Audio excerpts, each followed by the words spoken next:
착한 마음 가진 의사들을 악마처럼 보이게 갈라치는, 현장은 개뿔도 모르는 채 신발이랑 손에 피 한 방울, 오줌 한 방울 환자들 못 묻혀본 인간들이 탁상 공론에서 내는 정책에 휘둘리지 않는 그런 정부가 되었으면 하는 마음에 나와서 떠들고 있습니다.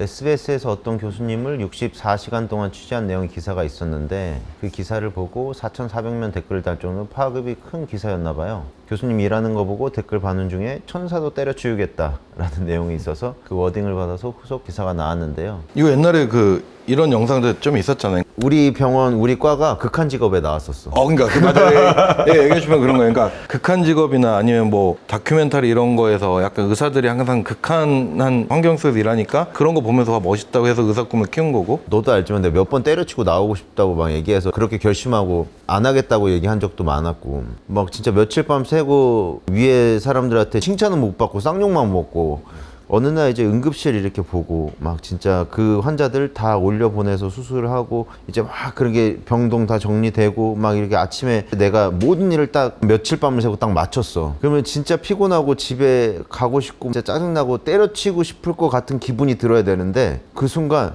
나 의사인가 봐.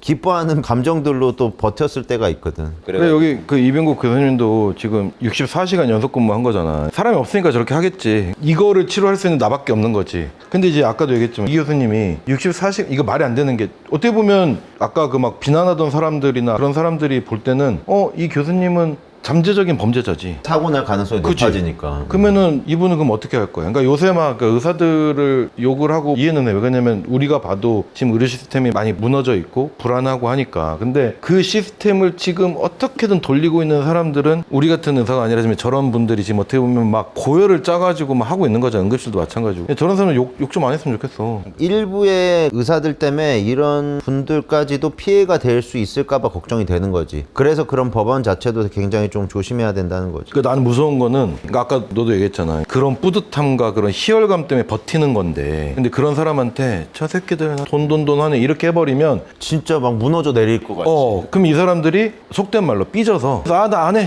안 해. 그리고 나가버릴 수도 있을 거라는 생각을 충분히 하거든. 나도 돈 좀 벌어보자 그럼. 이렇게 하고. 그러면 그건 누가 책임질 건데? 그럼 욕하던 사람들이 책임질 거야? 난 그건 아니라고 보거든. 그러니까 사회적으로 좀 달래줄 건 달래주고 그렇게 가야지. 27년부터 31년까지 3,000명의 의대 정원을 늘리기로 했잖아요. 근데 근본적인 해결책이 될 수 없다는 얘기들이 많이 있습니다. 근데 이거는 해결책이 될 수 없다고 생각을 합니다. 이병국 교수님이 말씀하셨네요. 이렇게 의대 정원을 늘려서 입학하는 인원이 신생 의사가 되기까지는 최소 12년, 15년 이상의 시간이 필요합니다. 그 신생 의사가 필요한 상황이 15년부터 있었고 지금이 거의 마지막 상황이거든요. 그래서 단순히 숫자를 늘려서 현 상황을 해결할 수는 없다고 생각을 한다. 누가 그런 낙수 효과가 생겨가지고 어려운 과를 갈 것이라고 했는데 그런 것들은 지금의 그 효용성은 없다. 의사들한테는 항상 자본주의의 논리를 아예 다 무너뜨려서 생각하는 경향이 있는데, 뭐 낙수 효과 그 얘기하는 게 그거잖아. 의사를 많이 뽑아놓으면 의사들이 돈 못 버는 사회가 되고, 그러면 의대가 인기가 떨어질 거다라고 얘기를 하는데, 그거 논리가 공산주의지. 그리고 아까 뭐 얘기했지만 뭐 CT, MR에도 마찬가지고 의사들이 막 비급여를 하는 이유, 돈을 진짜 많이 버는데 더 많이 벌기 위해서 그걸 한다? 사실 그게 아니잖아. 요새 의료 시스템 자체가 그거라도 안 하면 병원을 운영하기가 힘든 병원들이 꽤 많잖아. 근데 내 생각에는 진짜 필요한 치료만 해도 어느 정도 벌 수 있게끔 만들어주면 그런 과도한 이상한 짓들을 안 할 거 아니야. 맨날 의사들이 수가수가 하면 또 돈 하는데, 진짜 그게 근원적인 해결 방법인데. 그러니까 의료보험을 조금 올려버리고, 그러니까 그게 무조건 다 올려자는 게 아니라 더 많이 버는 사람은 의료보험을 더 많이 내고 아니면 적게 내고. 그러니까 강아지의 디스크 수술하는 것보다 사람의 디스크 수술하는 작아서 되겠냐고 저는 생각을 하는 거죠. 그러면 또 이제 또 개 그 경권을 또 무시하는. 그러면 사물하고 비교해보자. 환자가 얼굴이 한 2cm 정도 찢어져가지고 와가지고 꼬매줬어. 그럼 그 의사가 청구해서 받을 수 있는 수가가 있잖아. 그 수가보다 만 얼마인데? 그치? 그 수가보다 내 거 명품백 디올백이 찢어져가지고 그 세탁소에 그 정말 수선을 하면 그거보다 비싸게 받잖아. 근데 그거는 그 돈이 아깝다고 생각을 안 하는 거지. 그치? 그게 이게 웃긴 거지. 지 얼굴 찢어서 꼬매는데. 지라고 얘기하면 어떻게 환자분 얘기. 그런 애들은 지라고 들어도 돼. 아니 그렇잖아. 근데 진짜 모르실 거야. 얼굴은 좀 비싸. 앞면 외 2cm가 아마 10,000원 초반대인가 이렇고 명품백 찢어서 가면 10몇만 원 받고 막 이렇게 비싸게 받지 않나? 몇십만 원 받지 않을까? 그치. 아니 근데 지 얼굴 찢어서 치료하는 거는 돈 아깝다 생각하는 게 웃긴 거지. 그 유럽하고 자꾸 비교하는데, 유럽은 뭐 의사 한 명이 환자를 얼마 안 본, 유럽은 병원을 나라에서 만들어주잖아. 나라에서 만들어주고 환자 몇 명 이상만 주면 월급 주는 시스템이니까 당연히 걔네들은 환자를 많이 안 보고 싶지. 근데 우리나라는 저번에 소아과 원장님이 얘기하시던데 소아과 기준으로 지방에다가 소아과 하나 차려가지고 딱 또이또이가 한 60명인가 50명인가 되고 그래? 그 이상부터가 이제 돈을 버는 건데 내가 봉직으로 일할 때 정도의 돈을 벌려면 한 60명 정도를 봐야 되고 80명을 받으면 내가 그래도 개원해서 그래 개원해서 이 정도는 뭐 그래 근데 이 정도 오전에 40명, 오후에 40명 본다는 게 진짜로 점심시간 없이 그렇게 외래를 쭉 진짜 쉬지 않고 계속 그거 있지. 아, 예, 안녕하세요.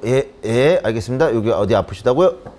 이렇게 요 정도 이렇게 봐야지 40명을 거의. 그렇지. 왜냐면 조금 더 길어지는 환자도 있고 뭐 이제 그럴 수 있으니까. 그러면 이제 환자들은 또 불친절하다고 느끼게 되는 거지. 소아과 수가를 한 3배 정도 올려줘. 그러면 80명 봐야 되는 거를 3배 친절할 수 있으니까. 그거 한 3, 40명 보면 되는 거잖아. 그러면 질도 높아질 거고. 지금 이제 소아청소년과 전공의 지원율도 확 떨어지고 필수가 뭐 떨어진다 얘기하는데 그 결정적인 사건이 이병국 교수가 얘기한 게 이대목동 사태라고 그치. 얘기를 하잖아. 맞아. 근데 실제로 구속이 됐고 이래 보니까 의사들로서는 그게 얼마나 나도 인턴하거나 이럴 때 그 애기들 보는 것 자체만으로도 난 너무 힘들더라고. 눈물이 날 때가 있더라고. 갱년기인가? 하여튼 그 자체만으로도 굉장히 큰 스트레스인데 그치. 잠재적 범죄자로 이렇게 취급이 된다는 거는 그 과를 더 가고 싶지가 않아질 것 같아. 내가 아기를 너무 좋아하고 소아과에 대한 꿈이 있더라도 나도 접을 수도 있을 것 같다고 생각이 들어. 거기에 대한 꿈이 있다가도.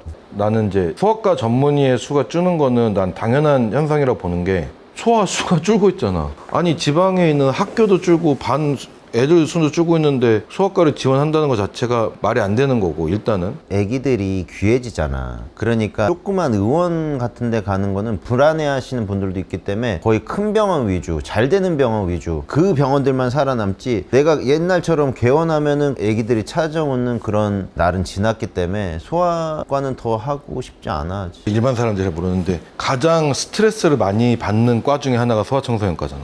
왜냐면 애도 상대해야 되고 엄마도 상대해야 되고.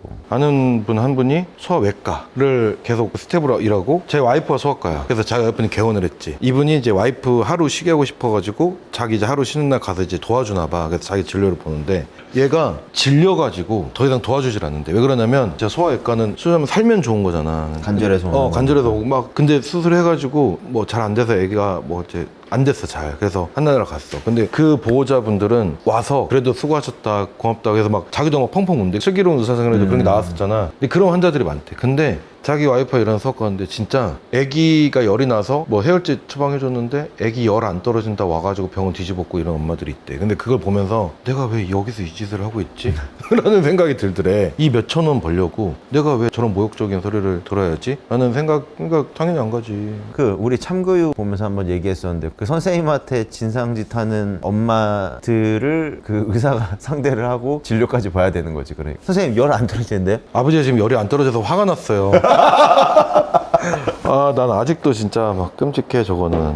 근데 왜 그럴까? 나는 이게 좀 궁금한데 왜 의사들을 저렇게 프레임을 이렇게 씌울까? 악의 축인 것처럼 이익 집단인 것처럼 왜 저걸 자꾸 씌울까? 나는 그게 참 궁금하긴 한데 그래야 인기가 많아지나? 현 정부가 그래서 그런가? 근데 꼭 그것만 아니지. 공공의대 시작하는 거는 윤석열이었잖아. 나는 다 똑같다고 윤석열이가 좀 봐. 이상해. 근데 걔는 내가 봤을 때 진보인지 보수인지 자기의 정책이 있는 건지 없는 건지 자기의 줏대가 있는 건지 없는 건지. 윤석열은 좀 이상하지. 이재명은 좀 그 아까 뭐 얘기하는데 뭐 의사들 뭐 그 범죄 이력 공개하고 뭐 했더니 댓글에서 뭐 국회의원 뭐 범죄 이력 공개하라고. 범죄 이력 공개하면 뭐 할 거야. 지금 이미 범죄자가 대통령. 그럼 따지면 의사도 이력 공개해도 되겠다. 뭐 그게 뭐 별 대수야?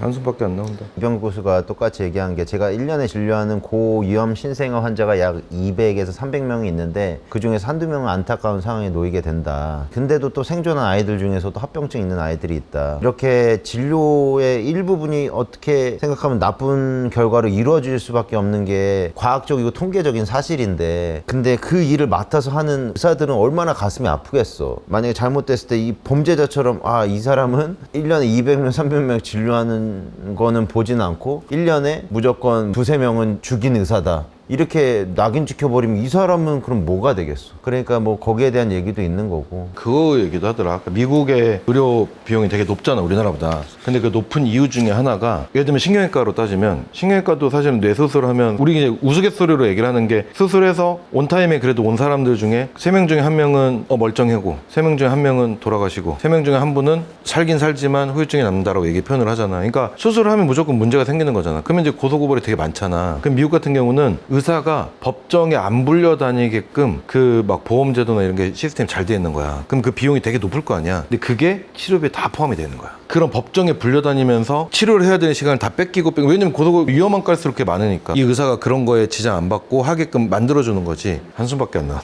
그래서 뭐 정책 간담회나 토론회들이 열려가지고 의사 정책이나 이런 데에 왜 관여를 안 하고 안 나오냐 뭐 이렇게 얘기를 하는데, 사실 진료를 보면서 그런 정치적인 면까지 다 파악할 수 있는 의사들이 난 적은 것 같고, 사실 나도 그렇게 크게 정치에 대한 관심이나 이런 게 없고, 뭐 정책적으로 어떻게 이거를 구체적으로 구성해야 되나 이것도 나는 사실 잘 모르겠거든. 그냥 내가 거기에 대한 그 전문가한테 이런 의견을 얘기하고 토론을 해볼 수는 있겠지만, 그거를 내가 나가가지고 진짜 정책적인 거를 실제로 얘기하고 그렇게 뭐 자기네들의 의견이 있는 사람들끼리 판을 깔아놓으면 난 거기서 내가 뭐 얘기할 자신이 좀 없거든. 그런데 의사들이 왜 안 나오냐 이런 얘기를 하는데, 나는 그런 면이 또 있지 않을까도 싶고, 사실 뭐 이런 데에서는 편하게 너랑 나랑 얘기할 수는 있겠지만 그런 데 가서 이제 편하게 얘기할 수 있는 건 아니니까 의사들은 사실 거기에 대한 프레셔가 있다고 생각을 합니다. 그 뭐 얘기를 해도 뭐 듣지를 않으니까. 그러니까 나 뭐 예를 들면 뭔 얘기만 하면 또 니네 돈 잘 벌잖아. 뭔 얘기만 하면 뭐 또 돈 얘기하냐 막 이런 얘기를 하니까 그건 있는 것 같아. 나는 이제 비급여 쪽에서 이제 돈을 벌고 있는 의사니까 뭔가 내가 안 하고 있는 소임들을 해주는 의사 선생님들이 분명 있잖아, 어딘가에는. 근데 대부분 아까 얘기한 그런 교수님들이 역할을 하고 있지. 그러면 나는 이제 거기에 대해서 관심을 가지고, 근데 나는 항상 안타까운 게 그거야. 차라리 나 같은 의사들을 욕을 하는 거는 나는 그냥 감내를 하면 되는데, 굳이 요새 욕먹는 의사들을 보면 실제로 일선에서 되게 열심히 하는 의사들이 욕을 먹고 있어. 그러니까 난 불안한 게,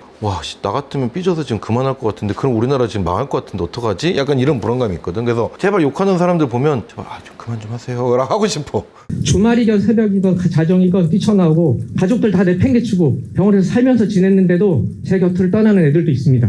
그렇게 보내준 아이를 눈앞에 두고 넉넉한 표정으로 서 있으면 오히려 그 애기 할아버지 할머니, 외할아버지 외할머니 저를 위로해 줍니다.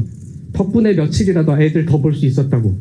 다음에 같은 병을 앓는 아이가 오면 그때도 꼭 살게 해주라고. 의사고 나발이고 그 앞에서 그냥 울 수밖에 없습니다. 그리고 가진 고생 중에 저희 믿어준 승현이네 엄마 아빠, 물결이네, 태아네, 도연이네, 노연이네, 다영이네, 유라네, 많은 애기도 어린이 생각하면서 이 일 계속 해나가려고 했습니다. 앞으로도 이 사람 생명과 중요한 의료계 이슈를 정치적인 목적으로 이용하고 착한 마음 가진 의사들을 악마처럼 보이게 갈라치는, 현장은 개뿔도 모르는 채 신발이랑 손에 피 한 방울 오줌 한 방울 환자들 못 묻혀본 인간들이 탁상 공론에서 내는 정책에 휘둘리지 않는 그런 정부가 되었으면 하는 마음에 나와서 떠들고 있습니다.